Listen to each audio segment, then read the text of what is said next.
And it's your boy G Cornerman Box. I'm here with Mr. Steven Espinoza, President of Showtime Sports.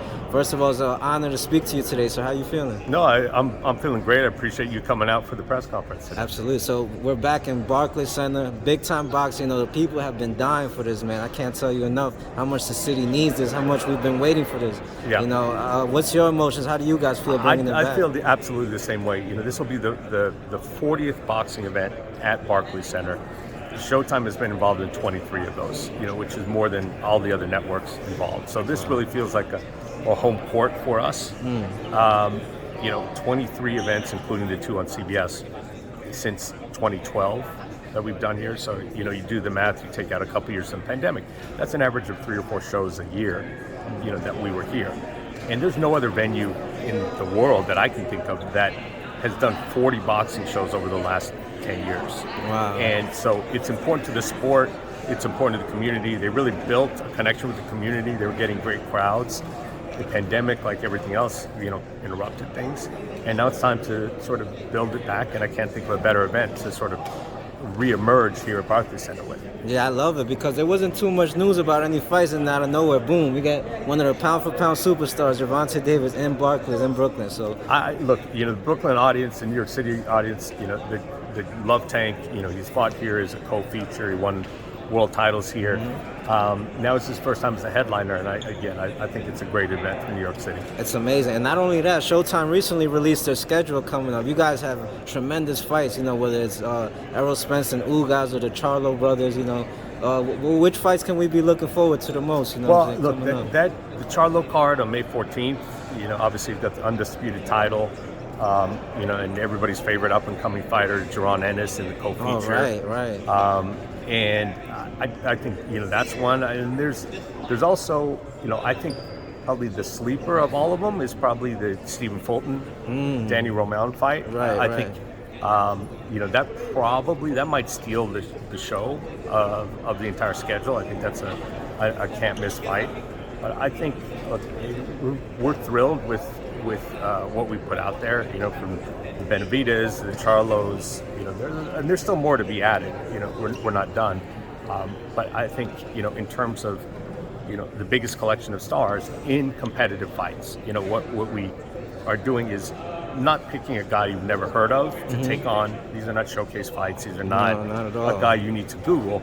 These are established former world champions or world title challengers, guys who, we've had some upsets. Chris Colbert was in tough. That was a big upset already this year. And that's the mantra. Everyone's taking tough fights, and the chips are going to fall where they may. Absolutely. And I believe this weekend we have a Fundora versus Lubin. That's another one. I mean, that's the very definition. I mean, we talk about 50-50 fights. That one literally is 50-50. The last I checked yesterday, the odds, it was even odds. Wow. So that's really the epitome. I don't know who wins that stylistically. I don't think anybody can tell you. Absolutely. Now, what can you say? Because I've noticed the quality of not only the main event, the headlines, but the undercards on these events are just tremendous, man. This Saturday, for example, we have so many good fights on there. I believe Brandon Lee is on there. So right. So we've got that. That's the other thing is, I see too many cards where a good or decent main event with just some showcase fights underneath it. And, we've got too much talent, to do that. And if we're going to, spend the time and energy to televise something, it's going to be competitive fights. So you're absolutely right.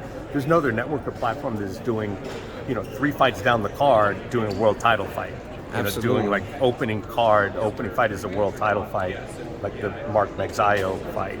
That was or great. Guys like Brandon Lee or Jaron Ennis, when you're using them, the point is not just to inflate the record. The point is, the way you build stars is real fights, like tough fights. And that's what all these guys are doing.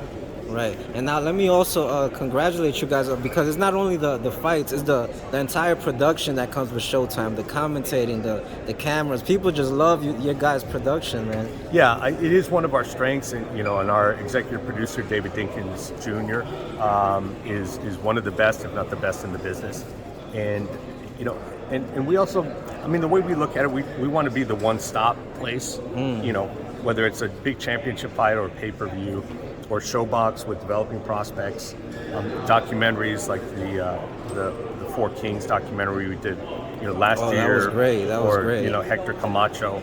I mean, we want to be serving boxing fans, every way, whether it's a documentary, it's on social media, it's all access, or the live fights themselves. Yeah, it's amazing, man. So now, before we let you go, Mr. Espinoza, I gotta ask: can we expect you guys to be returning anytime this year after this Tank fight? I think so. Look, the pandemic was weird for a lot of people, and New York City had some pretty stringent rules.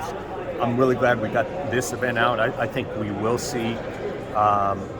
We will see more events here in Barclays Center. It is new ownership here at Barclays Center. Oh, okay, that's what's going on. Yeah, and that changed right before the pandemic. Oh, okay. So part of this is, look, it's a little bit of experiment. We want the fans to come out and support, and I think that's the best way to make sure there are more fights coming to Brooklyn. Is we need all of Brooklyn and all the 5 boroughs to come out and support the Barclays Center.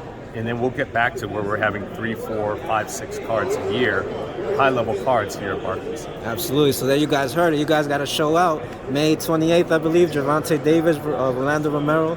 It's going to be a huge night. Thank you so much for your time, Mr. Espinoza. All right, you got it. And I wish you the best for the rest of your career. All right, thank you.